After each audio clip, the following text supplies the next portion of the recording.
Salut!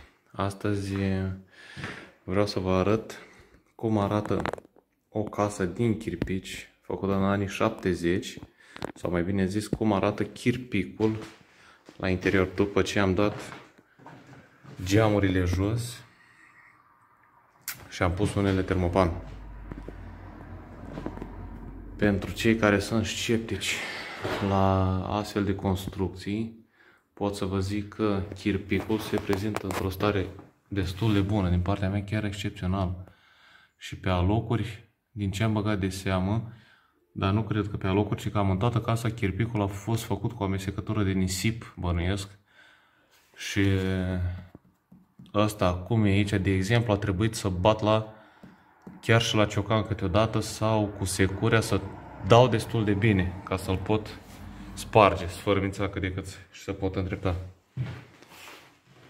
În partea de jos aici, la fel de dur era și în cele din urmă am folosit un joagăr, un fierăstrău de mână ca să-l pot tăia, să-l pot îndrepta cât de cât la nivel. Nu știu cum sunteți voi, dar părerea mea se prezintă destul de bine și este mult mai țăpănoagă și mult mai trainică parcă față de multe alte case din prezent, construite chiar și de BCA. Asta este boiandrucul, în partea de sus, lemn și a fost pus acum 50 de ani. Eu zic că se prezintă destul de bine. Singura problemă ce am întâlnit în momentul de față este că geamul, în momentul ăsta, când îl deschid, aproape că atinge în partea de sus. Va trebui să găsesc o soluție să pot face cumva să deschid. Soluția cea mai viabilă m-am gândit la un USB de baie, din acela verde, rezistent la umezeală și probabil cel mai subțire USB, prins în șuruburi, apoi dat o mână de gleț și la revedere. Iar aici voi face glafuri cum trebuie, cu corniere, iar partea de jos m-am gândit la varianta placării cu faianță, de exemplu, și să-i fac și o margine ieșită în afară. În camera asta a mai fost un geam ce deocamdată totul este în renovare. Asta este soba ce va încălzi camera, soba ce va trebui verificată, caloriferul, încălzirea făcându-se și prin centrală cu lemne, o centrală de la Viessmann cu gazeificare. Aici la fel geam schimbat la fel, geam la care am întâlnit stâlp de beton, rezistență destul de țapănă, destul de dură.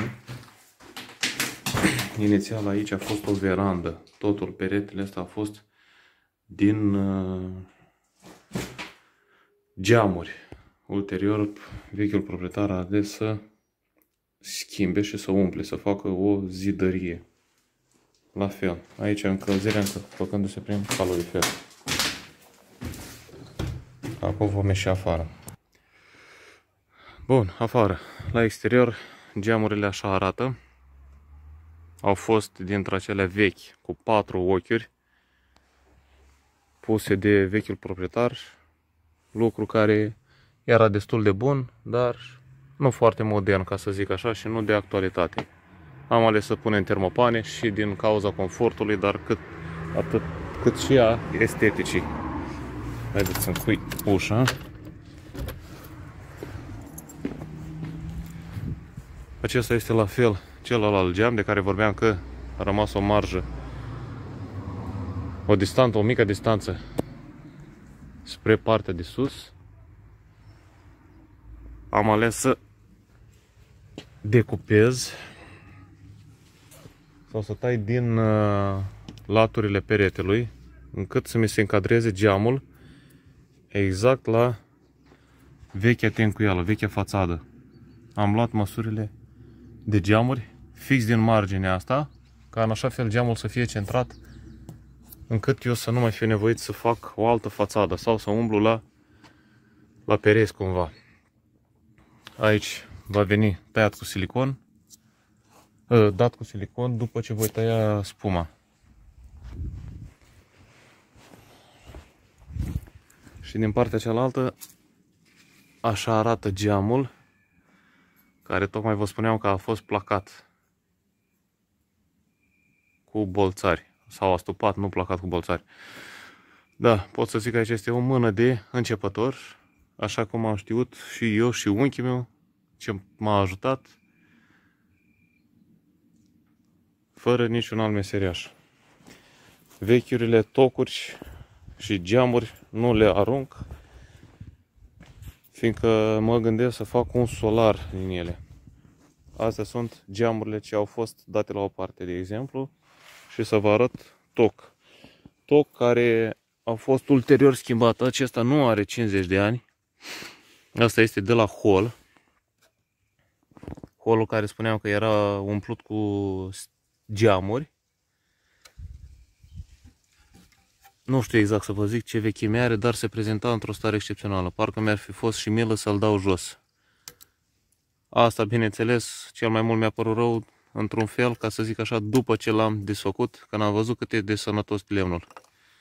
Deci lemnul în combinație cu chirpicul, din părerea mea, se păstrează excepțional. Atâta timp cât nu e atins de umezeală, ca să zic.